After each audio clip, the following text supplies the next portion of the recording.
কোথায় যে থাকিস, কি যে করিস কিছুই বুঝি না বাবা। এত বেলা করে কেউ খায়? মা, তুমি আমার জন্য এত ভেবো না। আমি যা করছি সবার ভালোর জন্যই তো করছি।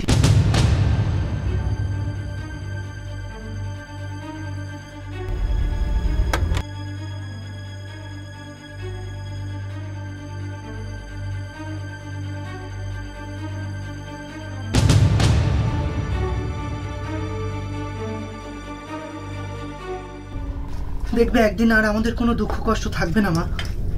জানি না বাবা, ভীষণ ভয় হয়। আজকাল যা শুনছি।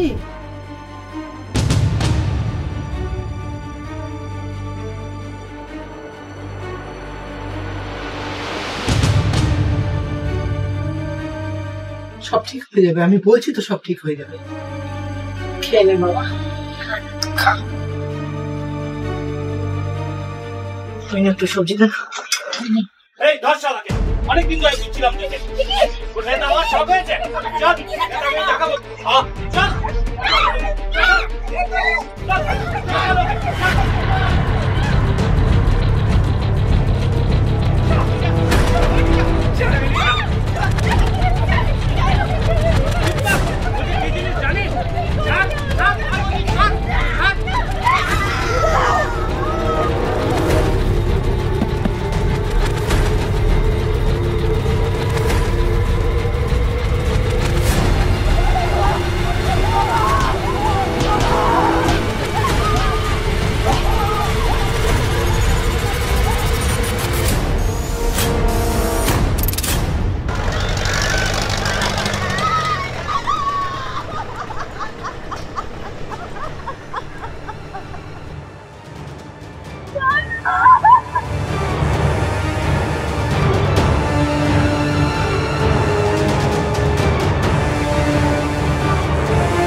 এবার বুঝবি কত জানে কত জানে। খুব পারছি না। শুনুন, আমাকে একবার ছেড়ে দিন, আমি বাবাকে দেখে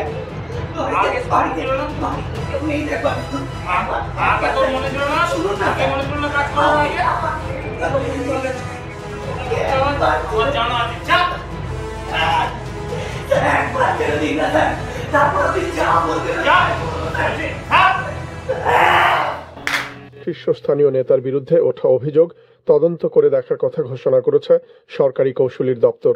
অভিযোগের মধ্যে রয়েছে গুপ্তচর বৃত্তি, প্রতিবাদকারীদের হত্যায় উস্কানি দেওয়া, সামরিক ছাউনিতে হামলা ও অর্থনীতিকে ধ্বংস করা। কিন্তু কে বা কারা এসব অভিযোগ দায়ের করেছেন সে সম্পর্কে সরকারি কৌশলীর দপ্তর থেকে কিছু বলা হয়নি। না বাবা, একটা কাজের ব্যবস্থা যদি করতে পারি। হ্যাঁ মা, দু একজনের সঙ্গে কথা হয়েছে, বলেছে ব্যবস্থা করে দেবে। আরে রতনের সঙ্গে দেখা করার কোনো ব্যবস্থা হলো? না মা, যতীন গেছিল, 3-4 মাসের আগে কোনো ব্যবস্থা করা যাবে না। ভীষণ কড়াকড়ি চলছে। বড্ড চিন্তা হয় বাবা, কেমন যে আছে ছেলেটা কে জানে। আমার সুখের সংসারটা শেষ হয়ে গেল, কার যে নজর লাগলো কে জানে।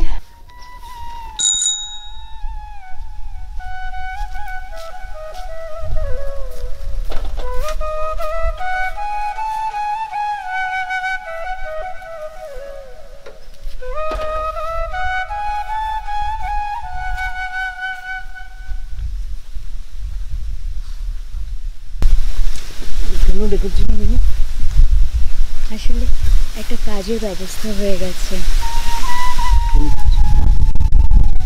ওই যে কলকাতায় মাধুরী আছে না, উনি ব্যবস্থা করে দিয়েছে।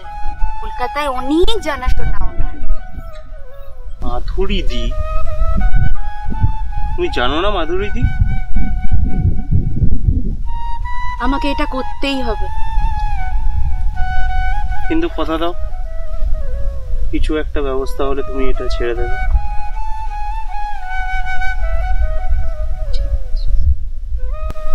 ওই নৌকোটায় চলো না, যাই দুজন মিলে গিয়ে ঘুরে আসি।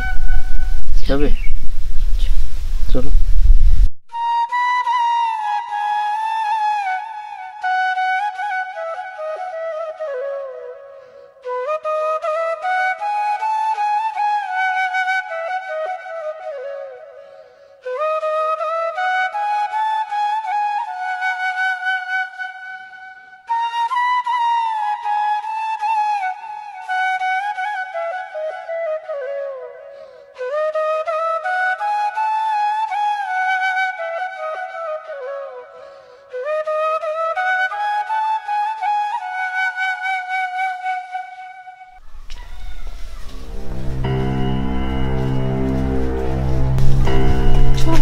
চল চল তাড়াতাড়ি চল, ট্রেন ধরতে। রেডি, আমার বড় ভয় করছে গো। কি হলো? কি করতে হয় ওখানে? কিছুই না, যাবি কলকাতায়, বাবুদের একটু খুশি করবি, একটু চা জল দিবি, ব্যাস। আর কি, তোর মতো কত মেয়ে কলকাতায় আছে ওরকম। চল, গেলেই বুঝতে পারবি। ভয় পায় না শোনা, লক্ষ্মী মা আমার। চল চল চল চল, দেরি হয়ে যাবে। চল চল চল চল চল। রে কি হয়েছে তোর? কার জন্য এত মন খারাপ?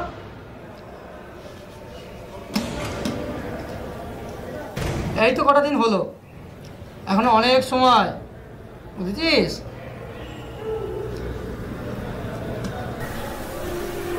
বাবার জন্য মনটা খুব খারাপ লাগছে। বাড়ির লোকগুলো যে কেমন আছে, 3-4 মাস হয়ে গেল, বাবার মুখটা খুব মনে পড়ে যাচ্ছে। কি দেখছিস রে বারবার? মন দিয়ে পড়, জোরে জোরে পড়।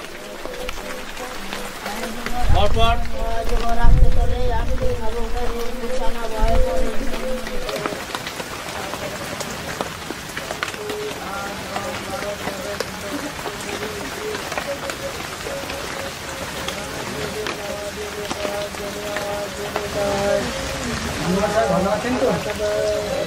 ভালো।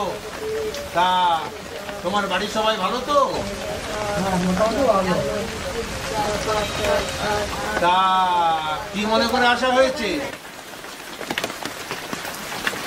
একটা লাউ নিয়ে এসছি, দেখো বুঝলে আমার বাসে একটু পাশের গ্রামে যাবো রতনকে নিয়ে।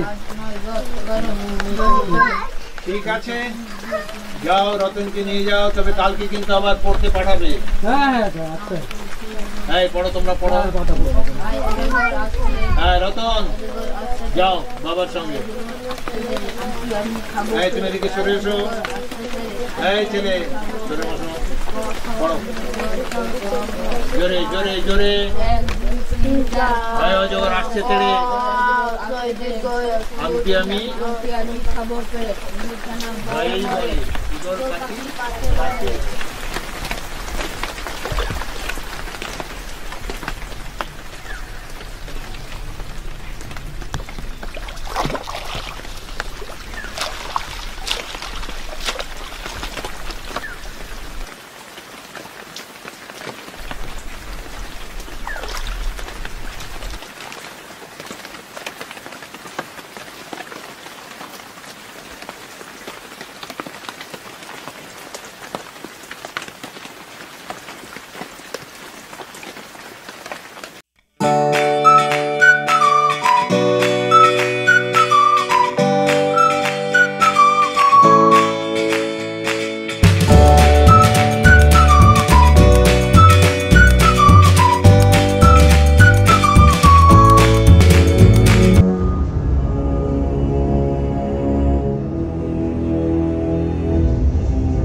মেনু, তুই আজকাল কি করছিস রে?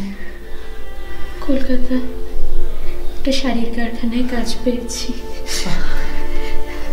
এক্ষুনি ট্রেন ধরতে যাব। চিন্তা করিস না দাদা, আমাদের সংসার ভালো মতো চলছে। যতীনদা সব সময় আমাদের সাথে সাথে আছে। আমি সব দেখাশোনা করছি, সব দেখছি, আমি সব দেখে নেব। আমার বোনের মাটাকে একটু সাবধানে। তুই চিন্তা করিস না, আমি সব দেখাশোনা করবো। দাদা, তোরা একটু সাবধানে থাকিস, সাবধানে যাস। তুই সাবধানে থাকিস, চিন্তা করিস না দাদা, আমি আছি, আমি মাকে দেখবো দাদা, তুই চিন্তা করিস। মাকে বলিস আমি এখান থেকে চিঠি লিখব মাকে। ঠিক আছে। আজ চলি রে, আসি। ভালো থাকিস, তোরা সাবধানে থাকিস। মা, তুমি কি জানো মিনু ওখানে কাজ করে? সত্যি করে বলো মা, মিনু কি কাজে যায়? মিনুর মুখ থেকে সন্দেহ হয়। সেদিন চোখে চোখ রেখে আমায় কাজের কথা বলল না। মা, তুমি কি জানো মিনু ওখানে কাজ করে? আমার কাছে পৃথিবী শূন্য, তবু আমার বুক ফেটে যাবে যদি শুনি মিনু নষ্ট হয়ে গেছে। মা, তোমাকে তো আসল কথাটাই বলা হলো না। স্কুলের মাস্টার মশাই নিতাই বাবু। কি রতন নাকি? হ্যাঁ স্যার। হ্যাঁ হ্যাঁ, এসো, দরজাটা বন্ধ করে এসো।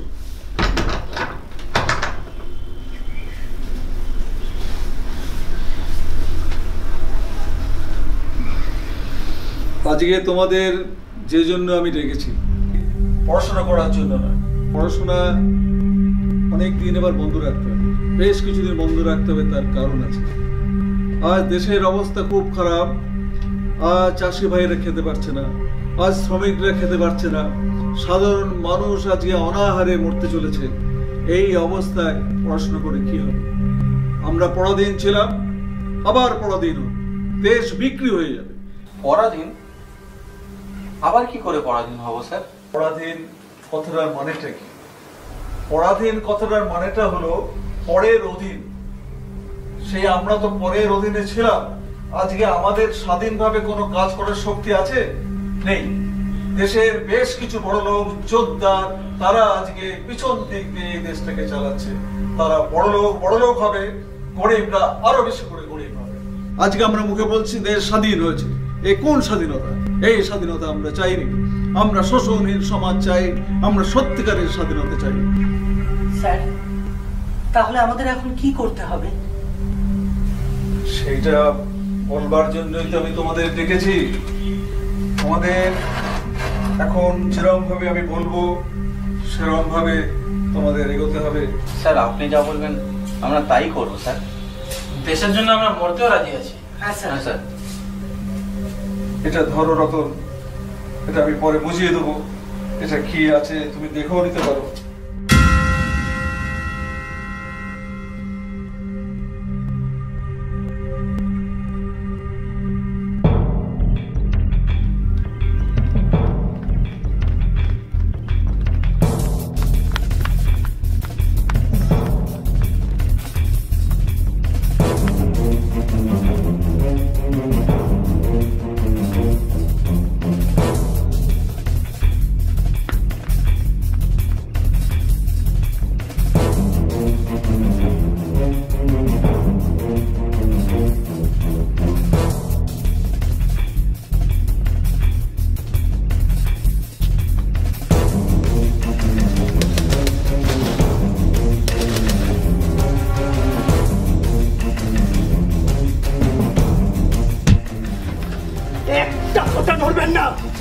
চুপচাপ বসে থাকুন এখানে, শেষ করে দেবো কিন্তু।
করে দেবো কিন্তু।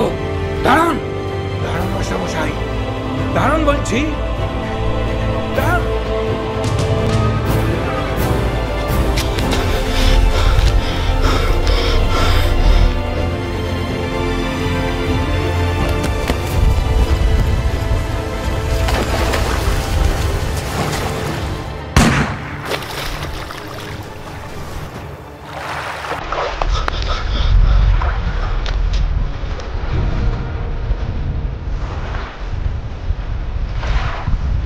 মূর্খের ধর, তোরা তোরা দেশের কথা ভাবলি না, তোর দেশের কথা ভাবলি না। একদিন বুঝবি,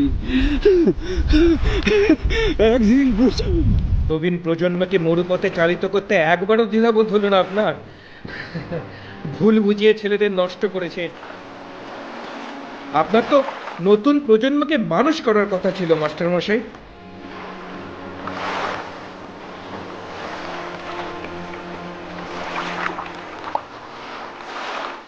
তারপর মা, তুমি তো জানো কেমন করে সব গন্ডগোল হয়ে গেল। ভাবতে গেলে মন উদাস হয়ে যায়। মা, আমার জন্য একটা ঘর ছাড়খাড় হলো। আমি তখন কিছুই বুঝতে পারিনি।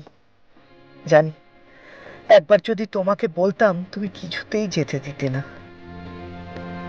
মা, তোমার কোনো অসুবিধে হলে তুমি যতীনকে বলো, ও তোমার কাজ করে দেবে। ভীষণ ভালো ছেলে। তোমাকে একটা কথা বলাই হয়নি, যতীন মিনুকে ভালোবাসে। মিনুকে বলবে ও যেন যতীনকে বিয়ে করতে রাজি হয়। দেখবে ওরা খুব খুশি হবে।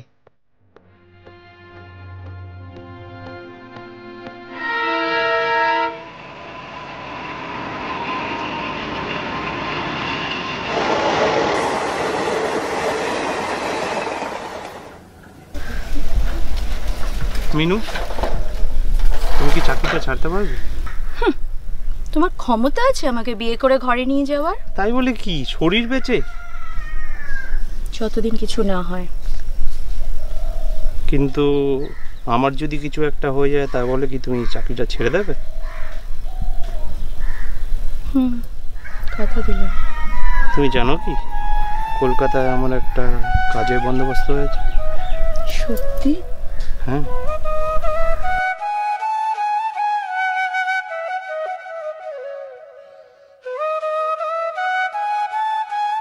মা, তুমি শরীরের দিকে খেয়াল রেখো। তুমি দুঃখ করো না। একদিন দেখবে আমি তোমার চোখের জল মুছবো কোনো সূর্য ওঠা ভোরে। মা, তুমি জেগে থেকো, জেগে থেকো, জেগে থেকো। আবেগ না থাকলে কিছু হয় না, তেমনি আবেগ যেন মোর পথে চালিত না করে।